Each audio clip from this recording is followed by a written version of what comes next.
Hey guys, my name is Ash, and this will be my first Clash of Clans video on this new channel. This video pertains to the start of a video series or a documentary of my journey to level 40 Barbarian King and Archer Queen in record fashion. Both my heroes will be upgraded without any delay as I farm Dark Elixir, and there will be no gems used to either speed up the time or buy Dark Elixir, or boost my barracks. Each hero requires a total of 227 and a half days to train to level 40 without any delay. So that would mean that I would have to train them for 455 days if I were to alternate upgrading them one by one.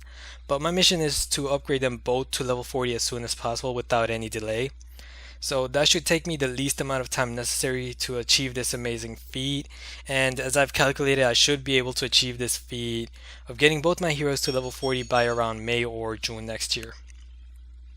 So it would be great if you guys followed me on this journey as I record my progress and upload videos every 2 weeks on my progress. The videos will pertain to replays of some awesome raids as I farm Dark Elixir, efficient farming strategies, and I will keep you up to date on how I'm progressing. So be sure to subscribe to this channel if you're interested. In this first episode, I'm just gonna introduce myself and the events and interests that drove me to aspire for such an arduous journey. To begin, I'm fairly a new Clash of Clans player. I've started playing since mid-July, so it's been around 3 months for me. So yeah, I don't mind if you call me a noob, but don't get fooled, as you can find me to be much more than an average player. And you can find that the conventional rules, they don't really apply to someone like me. When I first started playing the game, I was a bit confused, so I started reading a lot of guides and watching tutorials on YouTube, like what you're doing right now. It took me about a month to reach Town Hall 7 from the time I started playing the game. Loot was great, and it only took me about a week to farm all seven of my, all of my crystal level 7 walls. It also took me less than a week to get my Barbarian King and upgrade it to level 5. I knew of the dangers of rushing your town hall, but those dangers only apply to you if you're having a difficult time getting loot and if you compete in clan wars. That, of course, didn't apply to me. Loot was not an issue, and I don't partake in clan wars either. And my main goal for the game is to max out everything through farming. If I stay at Town Hall 7 for too long, then I will be staying with full storages and maxed walls, when I could be at Town Hall 8 and farming for skulls instead and getting my Barb King to level 10. So that's exactly what I did. I didn't hesitate upgrading to level 8. And when I did, I didn't regret it. Loot was fine. I was able to upgrade all my walls to level 8 and get my Barbarian King to level 10 in less than a month. Again, I didn't hesitate upgrading to Town Hall 9. The biggest reason I upgraded to Town Hall 9 earlier than initially planned was in order to obtain the Archer Queen. I didn't want to waste time. I wanted the Archer Queen as soon as possible so that I could start leveling her up as soon as possible. Do I regret upgrading to Town Hall 9 early? No, not at all. Obtaining loot is still not an issue, as you can already see from my overflowing storages. And it's been a month since I upgraded to Town Hall 9, and I've already farmed two. I farmed 120 Lego walls so far. While my main focus was, of course, farming Dark Elixir. My Archer Queen is currently level 10, and my Barbarian King is level 13. And I will be feeding them again tonight as they're about to complete their training process, or as Supercell likes to call it. They just seem to sleep all the time. I don't know how they're training while sleeping. So I've recently made it to level 75, and I just bought my P.E.K.K.A statue as well, mainly because of my overflowing gold storage. Now, looking at my profile, you can see that my gold grab is about half a billion, and my elixir is about 300 million. The reason there's such a large disparity between my gold grab and elixir escapade is due to the fact that walls were not upgradable pre-Lava Hound update, meaning I would always have my elixir storages overflowing. I didn't have anywhere to dump my elixir into, so when raiding I prioritized on just getting the gold to max out my walls. And now looking at my heroic heist, I've accumulated over a 1.4 million Dark Elixir. I've only begun farming Dark Elixir at a rapid rate since about 3 weeks ago, so expect this to rise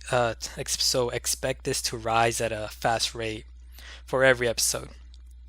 On average, I make around 40,000 Dark Elixir per day, while on non-busy days like weekends, I average over 80,000 Dark Elixir.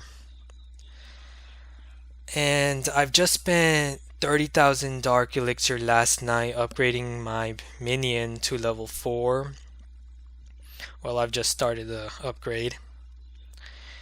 And that's mainly because I use minions a lot when farming for gold or elixir at a fast rate, with the composition consisting of barbarians, archers, and minions. And of course, looking at my laboratory, as you can see, I have so much left to upgrade. Well, that's because, as I've said, it's only been about 3 months since I've started playing. So the only thing keeping me from maxing out all my troops is time. And I don't spend gems on time either, so I'm content with waiting. Besides, I'm a farmer, so there's no reason for me to get a P.E.K.K.A. or level up my dragon. I prioritize on what I utilize the most when I farm. Today's also the first day of the Halloween event, so I'm definitely going to take advantage of the 1 gem spell factory boost cost. And when looking at my base, it's apparent how premature my defense are. I'm not worried about not having max defenses, as I don't lose much in defense compared to how much I make in return. So defense isn't a big priority for me at the moment. It's only a matter of time until I max them out, as loot is of course not an issue. My priority of course right now is maxing out my Dark Elixir drills to level 6 to benefit from the extra Dark Elixir, which will definitely help in the long run. As for my golden elixir collectors, they're of low priority for me, as I make so much more from raids than collectors. I left these collectors at such a low level so that I may level them when the time is necessary. In the future, all my upgrades will take a long time to complete, so I left these collectors so that I can plan my builder times. It will allow me to always have a builder in time for me to dump all the golden elixir into my walls. For example, if I have 4 of my builders busy, with the earliest time of completion to be 5 days, say, then I will use my 5th builder on the collector so that the time my storages are full, I'll have a builder free to dump all my resource. Everything I do is planned ahead of time with good reasons. By the way, the base design I'm using is called Cogwheel. Credit to Moonsaber for the base. I tweaked it a bit with the hidden Tesla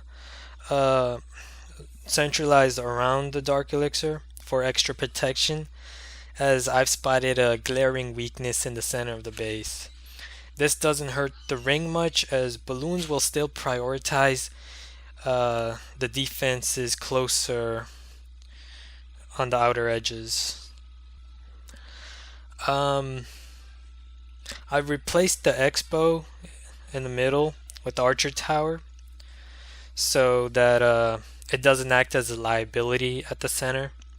My heroes are of course useless in defense, as they will always be sleeping or training, as Supercell likes to call it, so I move them to the outer edges of the base, as they will be completely useless. Well, that's it for the episode. In the next episode, I will be sharing my Dark Elixir farming methods with some awesome replays of some mass Dark Elixir heists and other tips. In the description below is a forum link to a thread recording my progress, so be sure to follow that if you're a forum member of Clash of Clans. Thank you for watching, and I'll see you again soon.